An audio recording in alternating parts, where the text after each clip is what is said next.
Have you noticed that some of the best brands have grown with almost no advertising? How did they do it? There are three paths to faster growth. Better offers and advertising more are the most utilized ones. The third, less utilized way to grow is acting on major opportunities. I have advised several companies and analyzed a lot of data through my career. And I have experienced firsthand how little things can have a bigger impact than entire strategies. But when looking at existing solutions, nobody seems to be doing a particularly good job in identifying opportunities. No one has found the recipe. The business intelligence solutions track sales and prices, but not opportunity. Analytic solutions and surveys occasionally identify some opportunities, but they are uncertain about how big those opportunities are, or which is the biggest. Finally, consulting firms offer best-in-industry advice, but that is not always compatible with your company and your customers. So how were these firms able to identify opportunity so well and so consistently? Because of the varying degrees of success, we think that identifying opportunity is very complicated. But it's not.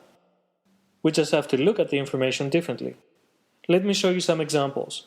We looked at all the cars we can buy for around $30,000, give or take $1,000. Now, at first glance, it's not easy to understand why some of these car models sell so many fewer units than others. At this point, the traditional approach starts looking at the slightest difference in features in order to explain the differences in demand. But even when those features explain much of the information, they ultimately lead us to contradictions. But what opportunity really means is recognizing important outliers. And for that, we need to look at things from an experience perspective. A car can have all the features, but if it has to be refueled every few miles, it's not very useful, is it? So let's instead look at the price per mile of range for each of these cars. Now you can see that it's not the cars with the slightly better features, but the cars that make those features most usable that have the highest demand. The most interesting thing about this picture, however, are the outliers on the other side. Because these are not just theoretical outliers.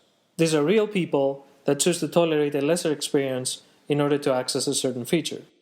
So if we can identify the common features among these outliers, we will have identified the little things, the important features that can make the experience better. The larger the outlier, the more desirable the feature, and therefore the opportunity for a better experience. We call those outliers remarkable outliers. Let me show you how these outliers can be used. When we bought our first home, it was just a few years old, so during the time we lived there, we focused primarily on interior improvements. When it came time to sell, we thought that prospective buyers would appreciate those improvements. Buyers were less than impressed, however, and we did not sell. In order to help us decide what to do next, a realtor gave us a list of similar houses that had already sold in the area. In addition to the selling price, the list included square feet, bathrooms, bedrooms, and other features for each home. But I wanted to see which feature improves the buyer experience the most. Just like with cars, the features in houses can be less accessible the older the house is. So I looked at the price people pay for every remaining year of life of each home. That was between $20,000 and $25,000, but there were three big outliers. And what I found by looking at those outliers more closely surprised me. There was nothing special about the interior of those homes. Their exterior, on the other hand, looked as good as new.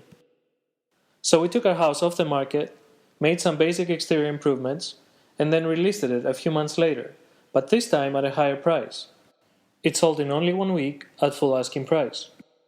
And recently in our new neighborhood, 2 houses came up for sale.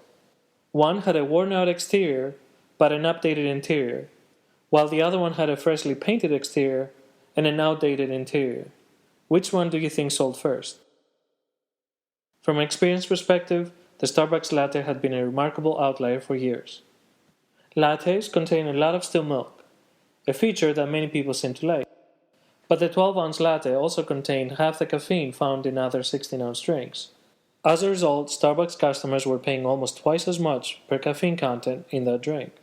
Finally, in 2015 and 2016, Starbucks introduced 2 new drinks, Flat White and Latte Macchiato.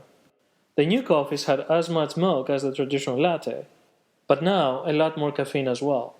Starbucks customers no longer had to trade off coffee experience for more milk. The people who tried the new coffees first had a good experience and recommended them to others. And despite being two of the most expensive coffees on the Starbucks menu, the new drinks were successful. As a result, in 2015, Starbucks experienced its highest growth rate in a decade, but also its highest profitability in its entire history. So there you have it. Remarkable outliers not only show us where the experience is lacking, they also point us to the right features that can improve the experience. We can therefore use these outliers to generate lasting growth.